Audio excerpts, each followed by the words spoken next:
public finance in India of Ramesh Singh.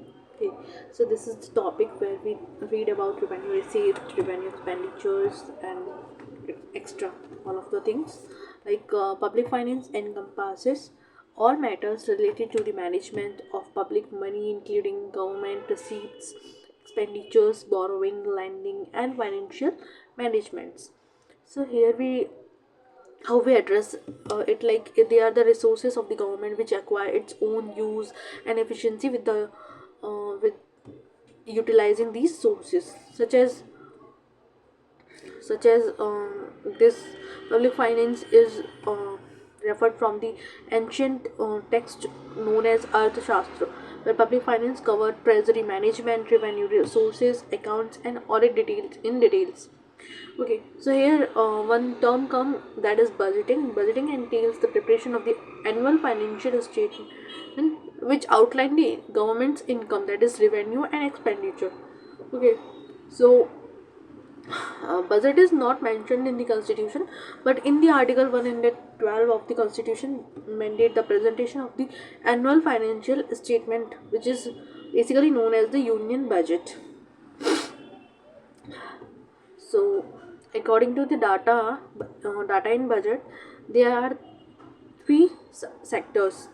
Number one is actual data, that is by preceding years. For example, like budget presented in 2023, 2022 to 2023, uh, given by the actual data of 2021 to 2022. So, provision data of the current year is 2021 to 2022. Since the budget is known for the previous years, is presented in the year in advance, shown in the uh,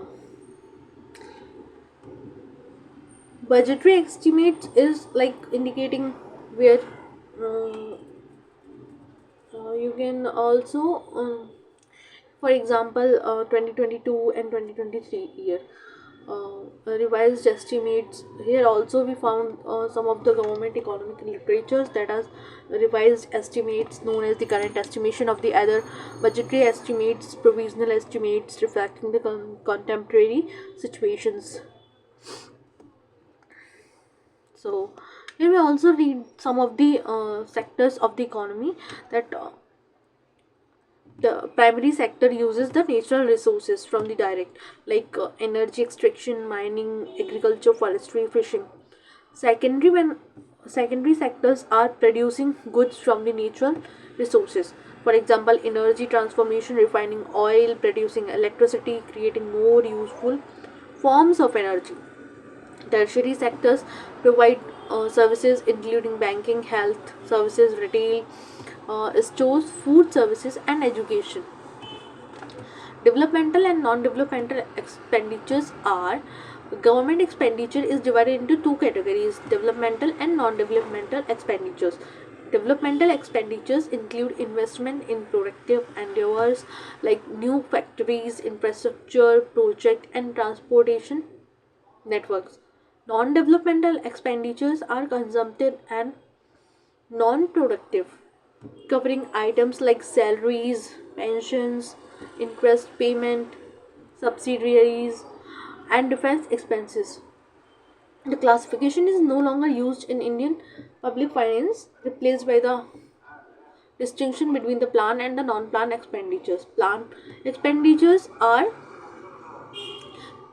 asset creating and productive, while non-plan expenditures are consumptive and non-productive.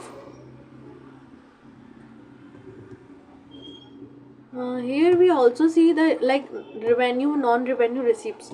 Revenue receipts any income or earning from the firm or government. Non-revenue receipts are money raised by borrowing, increasing financial liabilities. Receipts every receiving or accrual of money to a government, including both revenue and non-revenue sources. Total receipt encompasses all incomes and non-income activities of the government. So here, revenue budget. Under the revenue budget, broadly the union budget is classified into two parts: revenue budget and the capital budget. Under revenue budget, we do study about the revenue receivings like tax and non-tax governments. Tax revenue receipts are collection from the direct and indirect taxes like income tax, corporate tax, GSTs. Non-tax revenue receipts are income from the sources that other than taxes, such as profit from the public sector undertakings, interest on loans, fiscal services, general services, fees, penalties, fines, and grants. Revenue expenditure. Uh, Part 2, revenue expenditure, which consists of all the expenditures incurred by the government which are consumptive and do not involve the creation of the productive assets. Items include interest payments, salaries, subsidies, defense expenses, postal deficit, law and order expenditure, and expenditure on the social services like education, health, and poverty alleviations. A revenue deficit represents the balance of total revenue received and total revenue receipts. Revenue deficit represent the balance of the total revenue expenditure and total revenue receipt. If negative, it indicate a revenue surplus. If positive, uh, it is deficit. Effective revenue deficit is used by the contribution of the states and union territories. So here we also do read about capital budget. Concerns about the management of the capital receipt and expenditure by the government indicate how capital is handled and where it is located. Capital receipts are non-revenue receipts are directed towards the investment and plant development can be diverted to meet other financial needs due to rising revenue expenditure. It include loan recovery, money repaid in the government for past loans, both internal and external. Borrowings by the government, long-term loans acquired domestically, internationally, and other receipts by the government, long-term accruals through schemes like PF, postal deposits, and government bonds. Capital expenditure,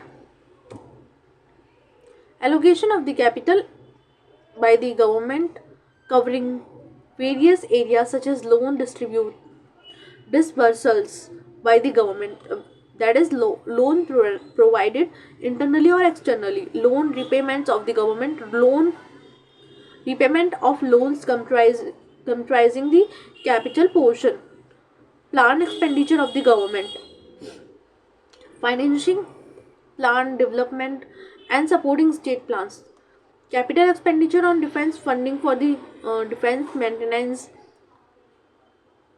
equipment purchase and modernization.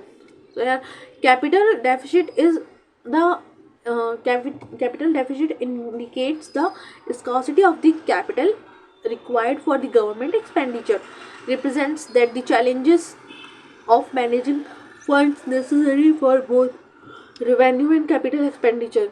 Deficit, fiscal deficit arises when total government expenditure exceeds total receipts, indicates the government is spending more than its income. Considering all forms of government receipts can be expressed quantitatively or as percentage of GDP. Rising FDs was a concern promoting fiscal consolidation efforts, where primary deficit where the fiscal deficit exclude interest liabilities for a year. It indicates fiscal deficit without considering interest payments, offering insights into expenditure pattern. Helps in evaluating dependence on loan and potential expenditure cuts. Primary surplus occurs when tax receipts exceeds total expenditure, including excluding interest payments, indicate fiscal health and the government's capacity for revenue and total capital expenditure. Reflects the availability of the fiscal space for government expenditure decisions. Monetized deficit. Deficit and surplus budget are deficit budget proposed when expenditure exceeds receipt, indicating spending beyond means. Surplus budget proposed when expenditure are less than received, symbolizing a lower concern towards development. Government usually avoid presenting surplus budgets due to ongoing development needs.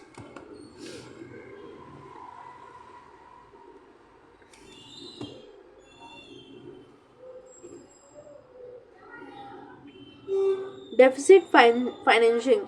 We do study deficit financing. This is a process of financing a deficit budget by the government. This involves financial policies enacted by the government to sustain deficit. Initially used in public financial in the early 1930s in the United States, adopted by government worldwide and also seen in corporate financial management strategies. Need to deficit financing emerged in late 1920s when government needed to spend more money than expected earnings necessary to achieve desired level of growth and development. Aims to realize socio-political goal by allowing more expenditure with less income and receipts. Extra money spent above income is expected to reimbursed once growth occur. Means of deficit financing is where two options like soft interest and interest free provides budget support seen in India's IMF. External borrowing favorable for the loans when they are cheap and long term. Foreign currency beneficiary to the developmental requirements. Investment expenditure can lead for the instigation. Then we do a study about the recent developments. Revenue and capital expenditure. Plan and non-plan classification was abolished in 2017-18, replaced by the capital expenditure by the Niti Aayog.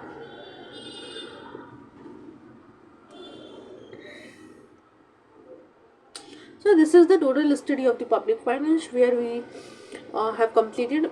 It was the 15th Finance Commission.